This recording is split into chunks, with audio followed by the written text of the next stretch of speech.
Agradecemos a Sergio Vidal. Ya está el libro Paréntesis que presentamos con el uruguayo vía telefónica en vivo desde Barcelona. Ya llegó a Uruguay. Está en Florida Tienda de Libros, Paréntesis, del floridense Sergio Vidal. Agradecemos el obsequio que nos envió. Vino su hermana a traerlo hace un ratito. Lo mandó desde Barcelona, España. También un libro para nosotros que hice con cariño para Fabricio Álvarez, pilar importante en la comunicación y periodismo de Florida y el Uruguay. Gracias por el apoyo constante a todos los artistas de Florida. Sergio Vidal desde Barcelona, España, le agradecemos mucho. Amigos, amigas, este paréntesis, que es un postulado de filosofía moderna realizado por el escritor floridense Sergio Vidal desde Barcelona, España, ya está en Florida Tienda de Libros. Después te lo voy a recordar bien. Es un gusto para nosotros recibir, como te contaba temprano en la mañana. Ayer justamente estuvimos hora y media, 2 horas hablando sobre el tema, con mi hijo Braulio vía telefónica, porque nos gusta la historia y él tiene una visión y yo tengo otra. Gabriel tiene otra. Qué maravilla esto de poder leer la historia desde muchos lugares. Es un gusto para nosotros tener acá justamente al presbítero, doctor, sacerdote, cura, doctor, Gabriel González Merlano, el hijo de Mingo y de Nené para mí, pero para otra gente quizás no. Qué gusto tenerte, bienvenido. Bueno, muchas gracias, un gusto como siempre.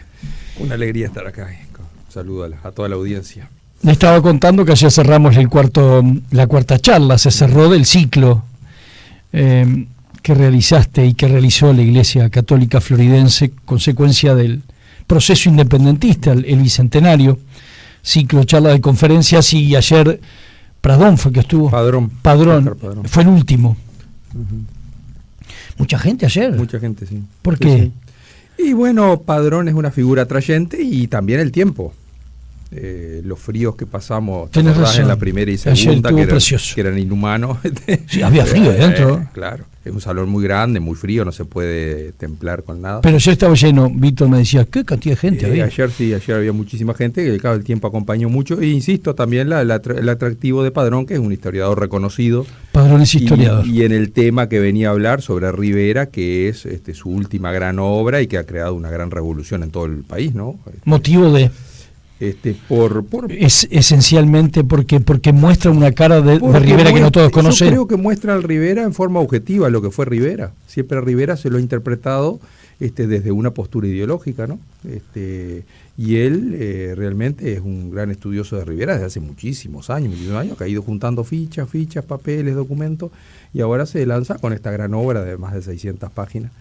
Que muestra un Rivera en su cabalidad, ¿no? Como el Rivera ese, que es en definitiva el continuador del proyecto artiguista, que muchos no ven, y que muchos lo tratan como un brasilerado, como un traidor, como lo que sea, ¿no? Pero eso siempre está detrás lo ideológico, ¿no? También el contar la historia desde una ideología, o no acercarse directamente a las palabras del protagonista, ¿no? Lo que escribió el protagonista, no estudiar sus documentos, sino hacer una historia de acuerdo a lo trascendido, a lo que han dicho otros, ¿no? Eso es lo que ha pasado mucho en la historiografía uruguaya, fundamentalmente con Rivera, pero también con muchos, ¿no?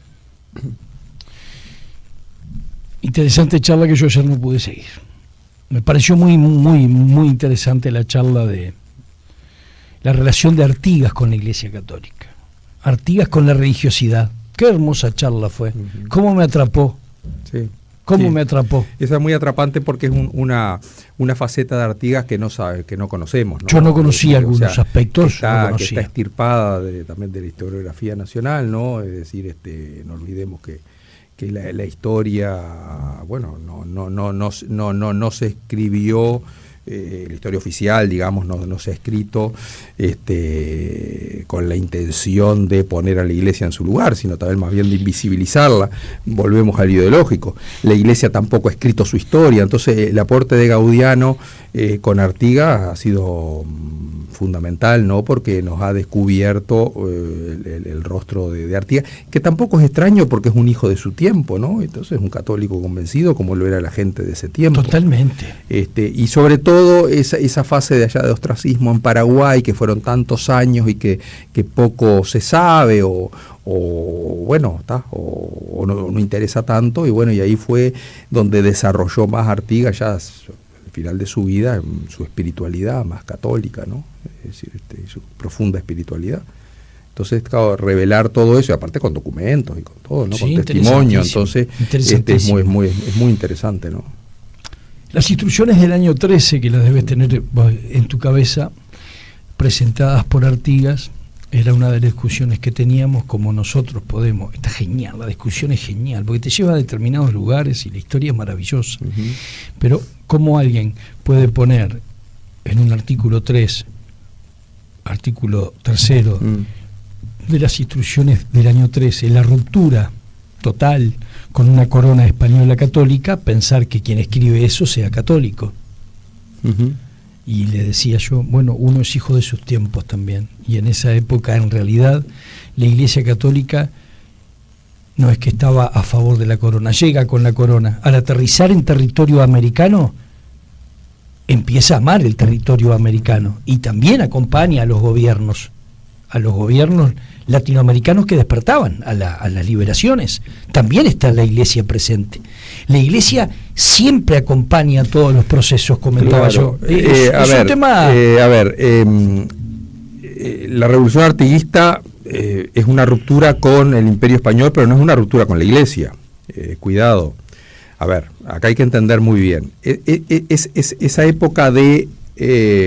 no diría confusión, porque no es confusión, pero sí indisolubilidad, unión indisoluble entre la corona y la Iglesia Católica, que se traducía acá en nuestras tierras entre el cabildo y la Iglesia.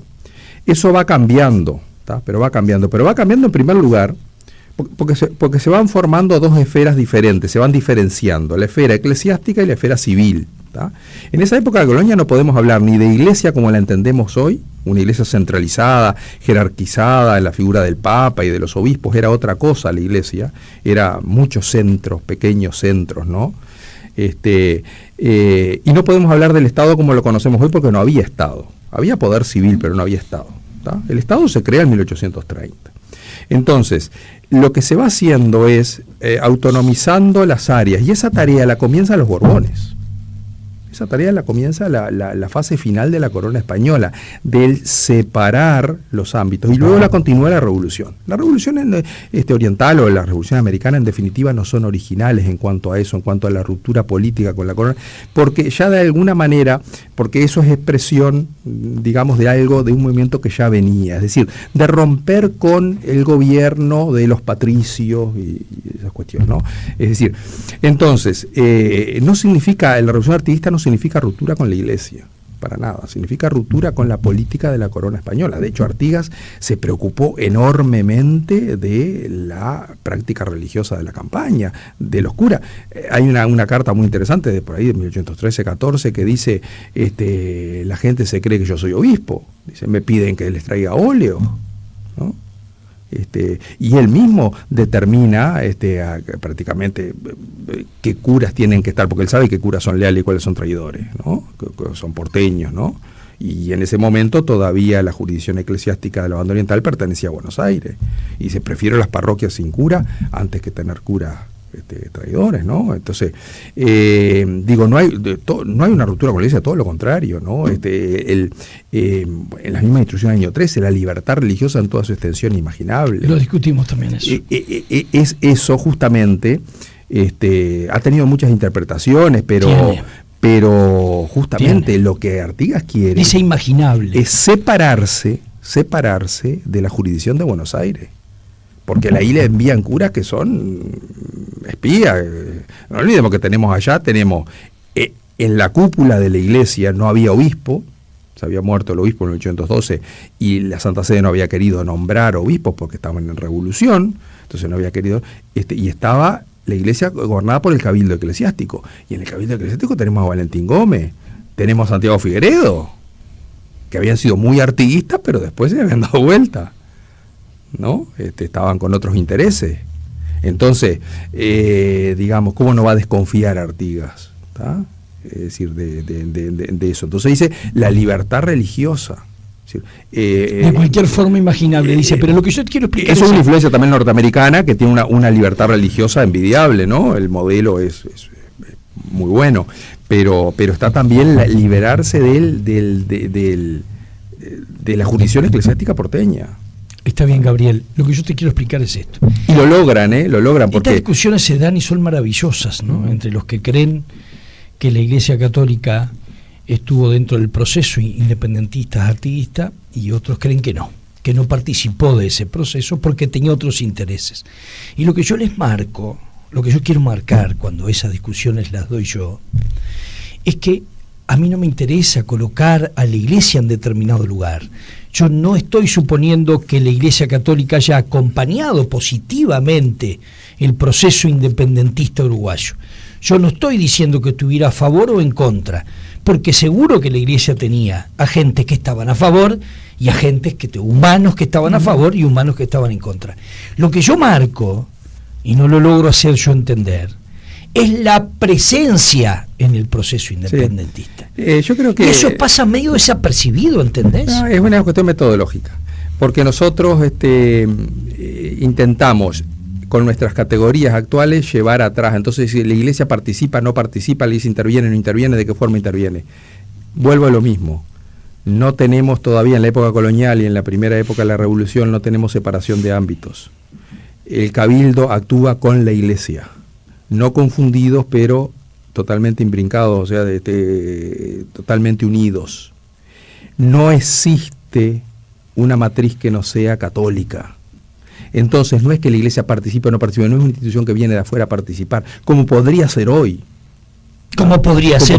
Podría ser hoy. Hoy no, podría porque hoy son dos esferas diferentes, hoy una esfera eclesiástica y otra la esfera civil o estatal. Entonces, hoy sí podemos hablar en términos de participación. Ahí no hay participación. Yo estoy de acuerdo. Ahí no hay participación. La Iglesia no participa, la Iglesia es parte. Pero es lo que quiero yo visibilizar un poquito. La matriz es católica. ¿Por qué se habla poco de eso? No me digas ideológico, decime algo más. ¿Por qué no se habla de eso? ¿Por qué no se estudia eso? ¿Por qué no se compromete el presente, el hoy, con la historia de forma más rigurosa, ¿no? Pero a ver, Fabricio, ponete a investigar un poquito, mínimamente, aunque sea en internet, cuántas obras hay aquí en Uruguay de la época colonial. ¿Cuántos historiadores uruguayos hoy se dedican a la época colonial? No hay. Yo estoy en el Instituto Histórico Geográfico, como sabés, la Academia de Historia, soy miembro, somos 40 miembros, no hay ninguno de los que 40 sea especialista en época colonial. Nos han presentado a veces dificultades, llegan a veces cuestiones de informes para resolver cuestiones, para que demos nuestra opinión, y ahí el otro día llegó un tema de una cuestión de la época colonial, de un determinado lugar, y no tenemos especialistas, no se cultiva la época colonial. ¿Tá?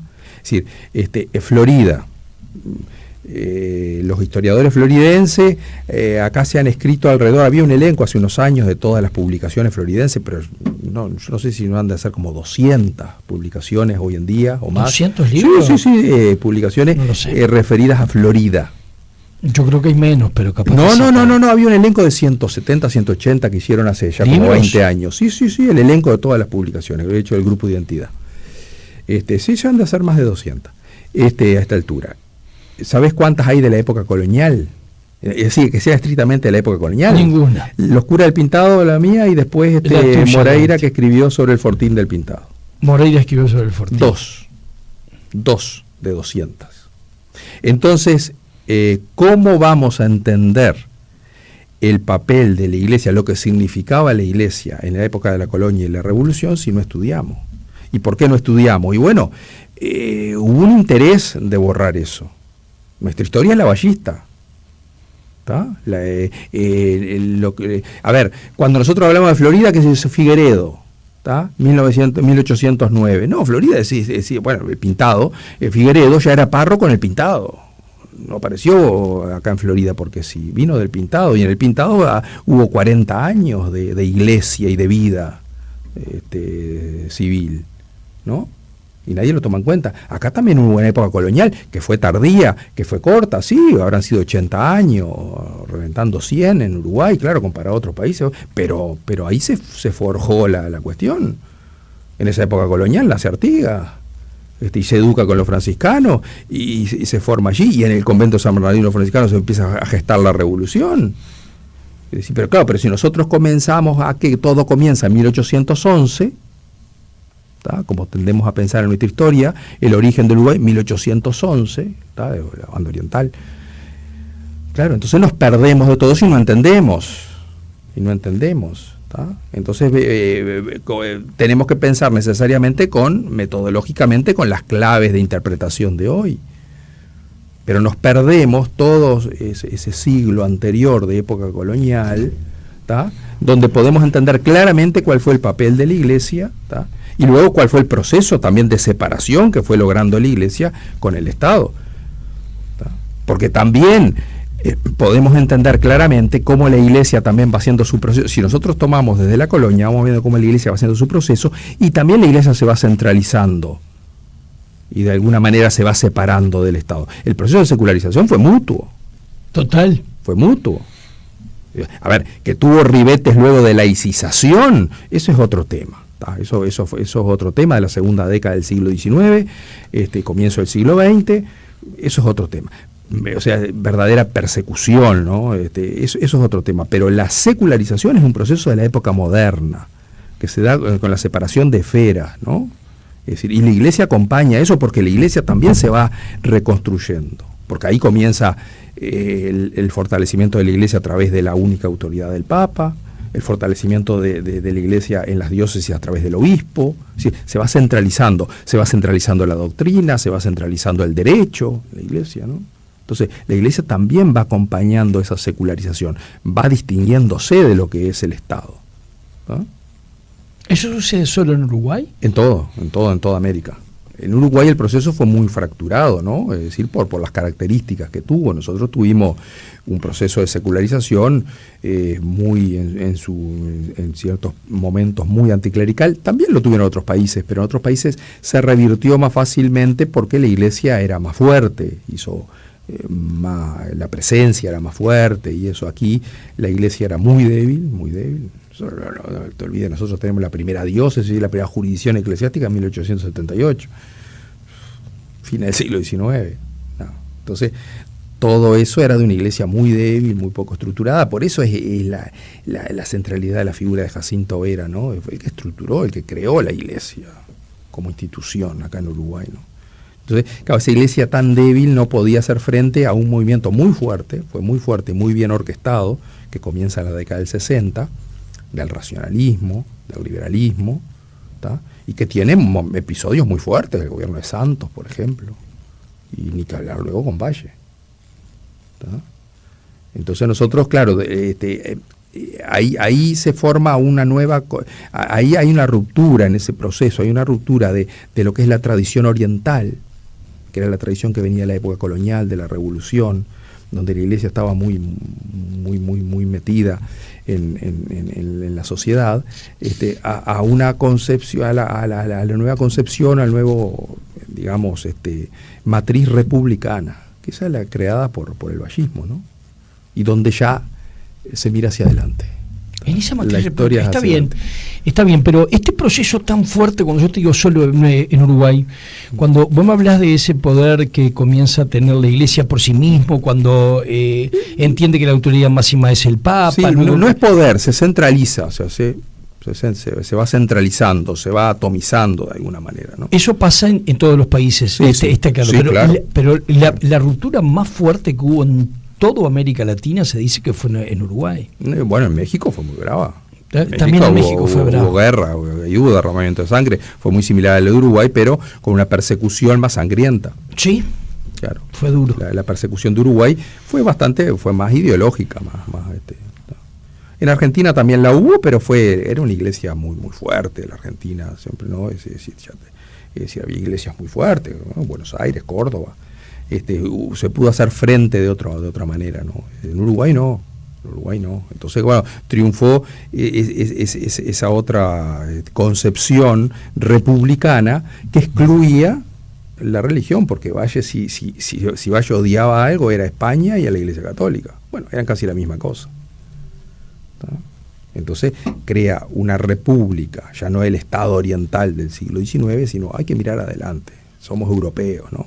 Y ahí está el mito del charrúa. Anoche Óscar Padrón hablaba tanto de la presencia guaraní, fuertísima acá, ¿no? Que tampoco es una cosa que no la tenemos en cuenta. Nosotros estamos con, se habla mucho del charrúa, con el mito del charrúa, que prácticamente acá eran inexistentes y no aportaron nada. La presencia fuerte en sangre y en actividad, la guaraní, que todavía está presente en muchos lugares del interior, ¿no? De descendientes de guaraníes, ¿no? Sobre todo en el norte. Es decir, y fueron realmente los indios con que Rivera hizo el ejército, los que se establecieron en nuestros pueblos, que fundaron pueblos, es decir, fue la presencia fuerte la guaraní, ¿no? Pero no convenía. El guaraní era un indio católico, venía de las misiones. A ver, yo sigo hablando sobre la misma, pero además basta el sentido común, no hay que ir a los libros, hay que ver la conducta actual. Hoy, vengo al hoy, una cantidad de cosas, porque voy enganchando una cantidad de cosas con la actualidad, porque es cierto que hablar de historia, si no lo traemos al presente también, es complejo, ¿no? ¿Para qué lo queremos si no es para nuestra propia vida? Y se me despiertan una cantidad de cosas, pero una de las cosas que he tenido presente en este corto proceso de celebración aquí en Florida, digo corto porque estoy hablando de ahora, no histórico, sino de ahora, actual, presente. Bueno, yo por ejemplo estuve en charlas, he estado en varias charlas y hemos filmado muchas charlas y hemos visto y escuchado muchas charlas también en el CERP y demás, y no veo la presencia, no hablan de la presencia católica, no se habla. Porque acá, yo calculé que acá la comisión que iban a plantear, la comisión pro bicentenario, la comisión de celebraciones, festejos, organizador de charlas y demás, iba a estar presente la Iglesia yo pedí, de hecho. Yo pensé que ibas a estar vos. No, yo no pensaba estar, pero yo le dije, por favor, inviten a la Iglesia, al obispo, ¿no? Y que él designe a quien quiera. Yo no iba a estar, no tenía interés, pero por cuestiones de tiempo y eso, y que no estoy en Florida mucho. Pero nunca llegó. ¿A qué se debe? Mira, porque vamos al titular otra vez. ¿Hubo presencia de la Iglesia Católica en el proceso independentista? Y hubo presencia porque no podía no haberla. Volvemos a lo mismo, no es porque haya participado ni la hayan invitado, es porque la matriz era católica si volvemos a la época colonial, los pueblos se fundan porque hay una iglesia. Es decir, es imposible fundar un pueblo si no hay una capilla. Por eso que basta fijarse en todas las ciudades que los padrón número 1, número 2 siempre es la iglesia. Es decir, cuando se traza el pueblo, primero se reserva la iglesia. ¿Pero por qué? Por aquella concepción de que fundar un pueblo era consagrar un espacio a Dios. La concepción española católica. Así de claro. Y el sacerdote después era no solo el promotor espiritual, sino también social y político.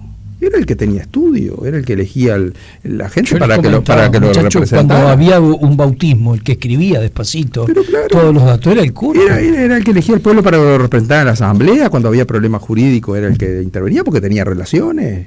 Totalmente. Sobre todo con Buenos Aires, que era donde se cocinaba todo, donde estaba el virrey.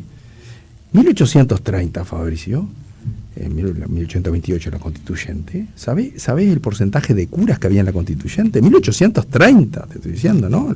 Comienza la constituyente del 28. 25% de los constituyentes eran curas. Y eran 7 curas, y de ellos 4 con una actuación destacadísima. Bueno, le debemos a Lázaro Gadea el que nos llamemos República Oriental del Uruguay, ¿no? Frente a muchos de los del patriciado que quería ponerle República de Montevideo. entre otros nombres, ¿no? Hablo de la presencia. Entonces, Gabriel, era algo natural, era natural. Está bien. En la medida en que uno profundiza un poquito esto, sin ser académico, ni investigador, ni estudioso, ni profesor, investiga un poquito esto y logra leer, va descubriendo que hay temas que integran esa parte de la historia que hoy no se visualizan. No se visualizan. Y la ruptura comienza hace 100 años, cuando se celebran los 100 años. ¿tá? Ahí ya no se invita a la iglesia. No olvidemos que Valle muere en 1929. Yo no cuestiono, ¿no? Está bien, tú lo cuestionas, pero lo que pasa es que, a ver, lo que pasa es que yo no hago tu planteo, mis planteos son diferentes a los tuyos. Los tuyos también suelen ser ideológicos, porque estás defendiendo a tu Iglesia Católica, es tu deber y tu laburo. No defiendo a la Iglesia, yo también. Pero vos no estás de acuerdo con la ruptura. ¿No estás de acuerdo con la ruptura? No, yo no estoy de acuerdo con la separación sin la Iglesia. En otros países, en todos los países se separó la Iglesia del Estado. En todos. Pero en ninguno, o salvo en México y Uruguay, digo, se hizo con hostilidad. Y en los demás países la Iglesia se separó del Estado más tarde, más temprano, se separó. Aunque acompañan hoy, ¿no? Porque acá hay... Y siguieron acompañando porque no tiene por qué ser enfrentamiento, no tiene siempre por qué acompañan. Ser invisibilidad. Siempre acompañan. Entonces, es más, la mayoría de los presidentes cuando asumen, no es como en Uruguay. Yo critico un proceso. Asumen con Biblia, ¿no? Sí, claro. Yo critico un proceso de separación sin la participación activa de un protagonista. Bueno, yo ni eso siquiera. Yo ni siquiera hasta ese lugar voy. Lo que yo estoy reclamando, es una forma de decir, ¿verdad? Lo que yo mismo me reclamo a mí mismo es el intentar leer el todo del proceso independentista, y cuando leo el todo no puedo sacar a la Iglesia Católica. No se puede. Yo no la puedo sacar, otros lo logran, yo no. Hasta ese momento no se puede. Exacto. Y yo no digo que el después la separación esté bien o mal, no, de eso no estoy hablando. Estoy hablando de la rigurosidad. La Iglesia estaba... Y no se puede hasta 1850 separar la Iglesia totalmente de la matriz cultural. Absolutamente. Tan unidas, indissolublemente unidas, no es que participe la Iglesia o que se haya metido a prepo, no, así vino de los inicios. Los primeros que llegaron a esta tierra fue la Iglesia. A través de los misioneros o de laicos, pero eran católicos. Y entendiste acá hablar con esta comisión que en realidad tampoco estamos generando ningún problema. No, aparte tengo excelente relación con todos ellos y nos auspiciaron cuestión que organicé, este ciclo de conferencias, lo auspiciaron.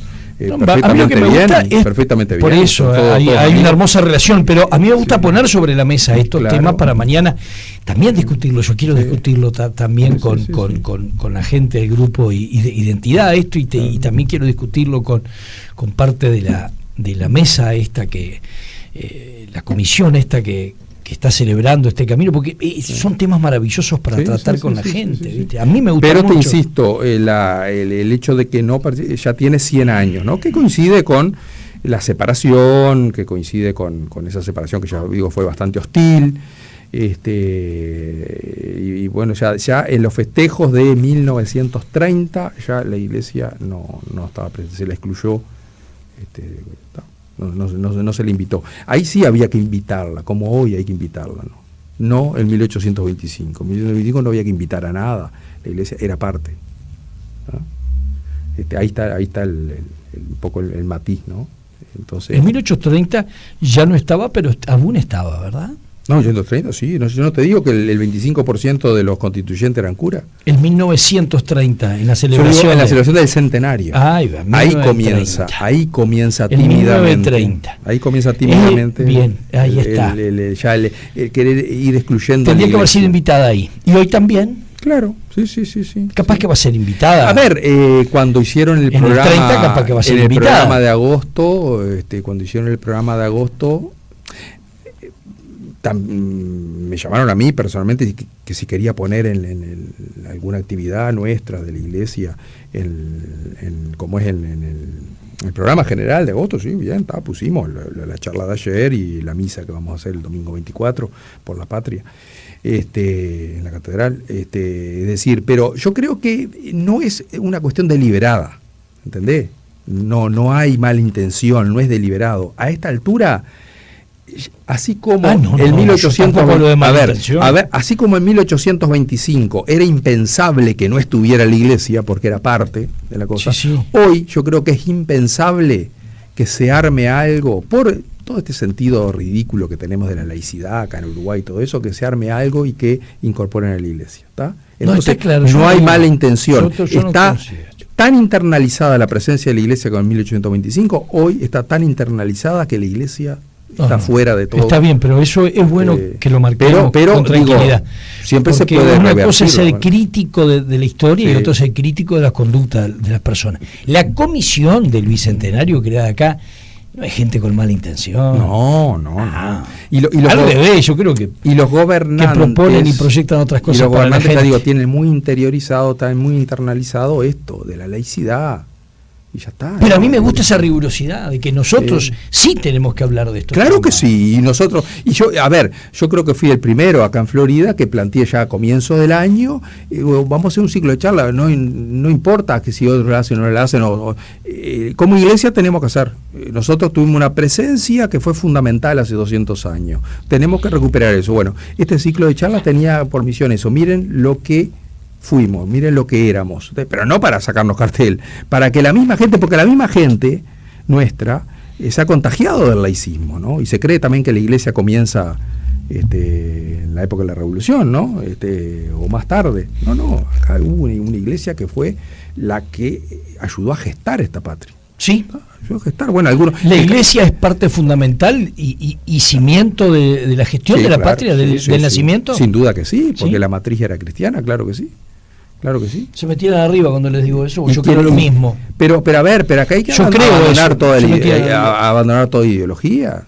Acá hay que abandonar cualquier tipo de ideología que hoy en día se oponga a la iglesia. Es decir, lo histórico no se puede negar. Es decir, la historia es como es y no como nos gustaría que hubiese sido. Exacto. Exacto, pero no insisto con eso. Pero ni siquiera lo digo como un papel protagónico de la iglesia porque la iglesia sí lo impuso algo, era porque era lo natural, porque era España. ¿Tá? Era lo natural. Y luego se heredaron las costumbres españolas y la religión española. En 1830 nos constituimos como Estado independiente y sin embargo los constituyentes quisieron que el Estado fuera católico. Y bueno, y de eso no hay culpa. ¿Quién tiene culpa? Exacto. Es decir, pero eso es innegable. Eso es innegable. Vos me podés discutir, a ver, para pasarlo a otro punto, ¿no? Vos me podés discutir Jesucristo si era o no hijo de Dios. Bueno, ahí es cuestión de fe. Yo lo planteo así a eso. Y se ríen de mí. Las discusiones familiares que tenemos nosotros son geniales, pero son con ese tono. Respeto al que me dice, yo le digo, bueno, está bien, yo puedo creer que vos no creas que es el hijo de Dios. Claro, está bien. Bárbaro, pero nadie puede negar que Jesús de Nazaret existió como persona y que hizo lo que hizo. Ahí está. Que era Dios. Cada uno que crea lo que quiera, pero que era hombre, no hay duda, hay documentos históricos que lo atestiguan. Pero mira que lo tiro a eso, es que hay unas discusiones que son. Entonces por eso porque desarrollan, ¿entendés? Y acá muchas veces la ideología nos enceguece, entonces nos hace creer. Pero Valle hizo eso. Lo que pasa es que hoy los más reaccionarios contra la Iglesia Católica heredaron el vallismo, y el vallismo en algunos en estos temas atraviesa transversalmente todos los partidos políticos, porque en esto la gente del Frente Amplio es vallista, son vallistas. ¿Y los blancos? Y los blancos también hay mucho vallismo. Hay mucho, porque esto es transversal. Lo que pasa es que yo que no me duele en prenda porque no tengo ningún partido político. Uruguay está bien, también Gaby, también tenemos que hablar de eso con claridad. El Uruguay está atravesado por la idea ballista. Pero está atravesado. Y es más, está bien. El tema es después conversar si eso es positivo o negativo. Pero yo no lo puedo negar. Yo digo, no es así. No, es así. Es así. Yo después digo, estoy a favor o en contra, pero no puedo negar los hechos de que Valle se mandó con eso contra la iglesia una obra formidable. La eliminó.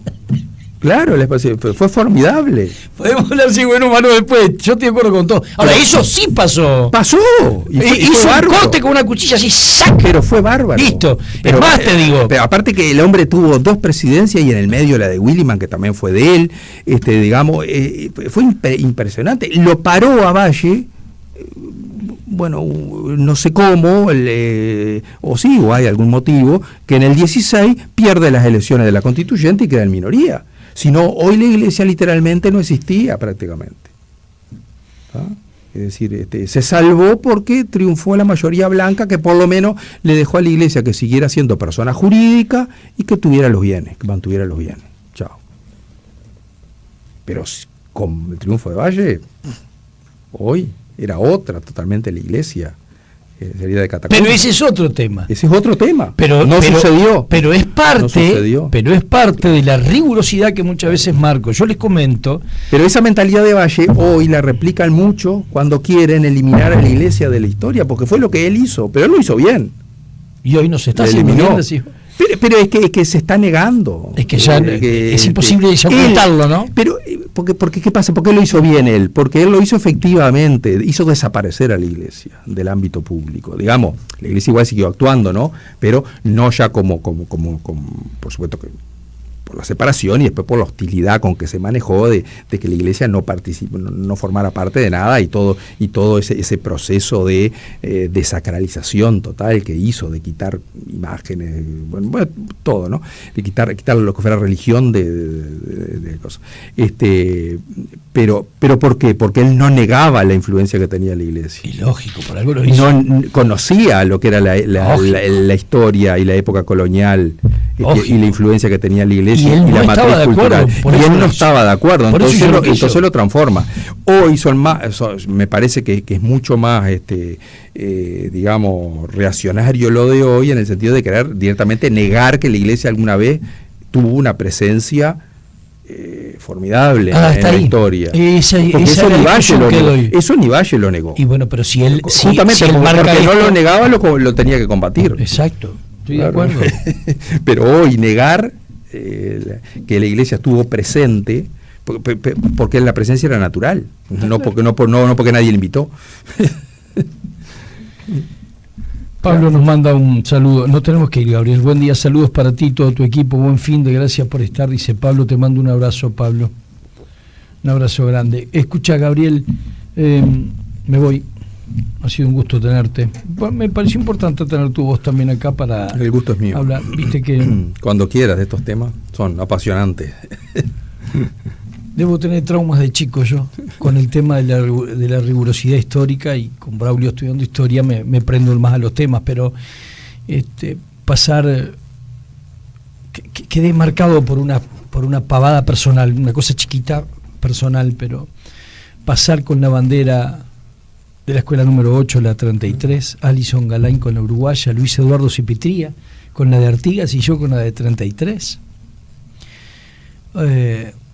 frente a Aparicio Méndez, desfilando en el mismo desfile que se va a hacer ahora, en el Bicentenario, ahí frente a la catedral, pasando frente a Aparicio Méndez y saludándolo como nuestro presidente de la República, y al crecer un poco más y leer un poquito más ya con el ingreso al liceo, descubrir que Aparicio Méndez era un hombre puesto por la dictadura militar y no un presidente, y uno no se había criado pensando que podía elegir a quien lo representara. No conocí la palabra democracia ni libertad hasta mucho tiempo después, entonces me quedó siempre ese complejo de la rigurosidad histórica, de que hay que ahondar un poquito más para conocer toda la verdad, y cuando ahondo en este proceso independentista, la Iglesia Católica me aparece por todos lados, así, la oculta, y yo abro un tacho y me aparece un cura, ¿viste? Claro. Imposible. Entonces se vuelve muy difícil. Tenemos, para terminar, ¿no?, la imagen de este clásico cuadro del gobierno provisorio acá de la Florida, y quien lo preside, la Robla, un cura. Sí. ¿Y quién está sobre la mesa? La imagen de la Virgen, que a partir de ahí es que se llama Virgen de los 33. Por eso la imagen de la Virgen de los 33 está cumpliendo, la devoción está cumpliendo 200 años también. La Virgen no se llamaba antes de los 33. No, era Luján del Pintado. Luján del Pintado. Y ahí hay un cura que preside. La Robla de Canelones. La Robla de Canelones, que es el representante de Canelones. Sí, siempre le digo a Braulio, yo me gustaría hacer la caligrafía del documento, de hecho estoy seguro que lo hizo él también. Sí. ¿Vos no crees? No sé quién sería el escribiente ahí, seguramente no, habría alguien que hacía como de escribiente ahí, de notario. dada la rigurosidad histórica de que los curas eran quienes llevaban adelante los documentos escritos y todo lo que había que hacer ante los representantes, las cartas enviadas ante los gobernantes, siempre recurrir a él. En épocas coloniales uno calcula que no está tan loco y alejado pensar que el cura por supuesto pudo haber escrito algo. Por supuesto que no, claro, puede ser, sí. Un gusto tenerte. Igualmente, a las órdenes. ¿Está todo bien? Todo bien. Hermoso el ciclo terminado. Muy bien, sí, la verdad me quedé muy contento, mucha gente, es decir, y que la gente quedó contenta, muy bien, la verdad que sí. Le invito al próximo domingo a las 19 horas en la catedral, 24, la misa por la patria. La misa por la patria, lo que marca que aún quedan lazos, viste, de mancomunión entre la Iglesia Católica y ese Estado que se venía formando de a poco. Y sí, la Iglesia es parte es parte de hoy no es parte del Estado, es parte de la sociedad y bueno, cómo nos también hay que agradecer a Dios también por estos 200 años de historia, ¿no? Donde la Iglesia también se desarrolló acá, evangelizó, vivió, luchó también, bueno, compartió con la gente, con el pueblo. Gracias por tu tiempo aquí. Gracias, Vale.